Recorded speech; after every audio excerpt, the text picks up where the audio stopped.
Okay, fall is a great time to mimic food forest growing systems. And so we're looking at how plants grow in nature. Usually there's an overstory, which is going to be like your walnuts or your oak or your maple.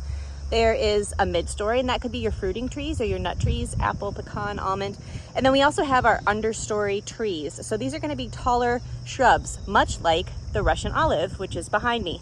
Russian olive is a nitrogen fixer, does a lot for the soil health. And so trees like this oak here, or this black walnut over here, really benefit from having the Russian olive as a companion. But here's the thing, it is so incredibly invasive.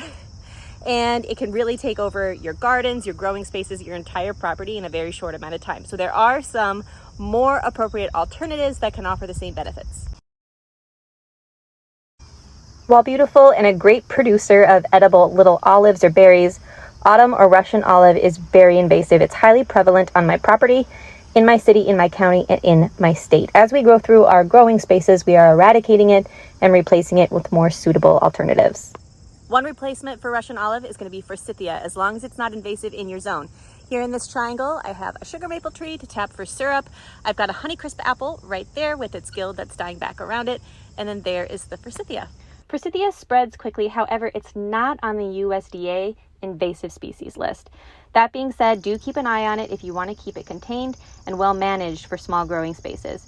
It's great for preventing soil erosion. It also has edible blossoms that are great for topping on salads. This plant does really well in poor soil conditions in a variety of soil types.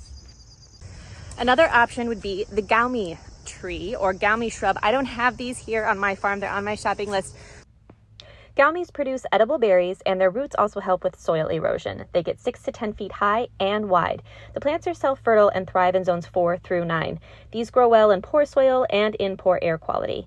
The thing that's nice about them is they have no known pest or disease issues, and they fix nitrogen. Okay, the last one worth talking about is hippophae. It's called sea berries or sea buckthorn. This dense plant has thorns and grows clusters of small yellow orangish colored berries that are supposed to taste like a cross between pineapple and citrus.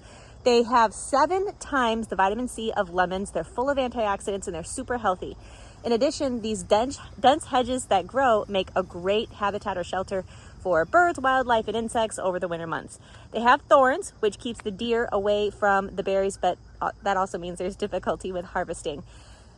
The thing about these plants is they grow fast and they spread, but they hate shade. And because they hate shade, they are not on the USDA's invasive list because shade stops them from spreading ultimately.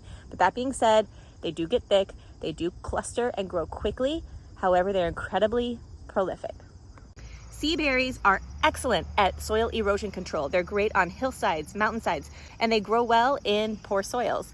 They are really good for fixing nitrogen, and so they are a great alternative to the Russian or autumn olive.